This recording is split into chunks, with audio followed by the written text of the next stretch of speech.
আমি এরকম নতুন মঞ্চে এরকম ঢুকবো, দেখি সিএম বসে আছে, আস্তে আস্তে ঢুকছি, ঢুকে গুটি গুটি পাই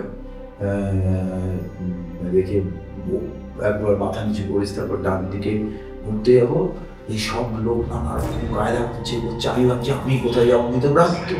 হঠাৎ করে দেখি, হঠাৎ করে ফিল করছি পিঠে একটা এই বলে পিঠে একটা হাত, আমি চমকে গেছি।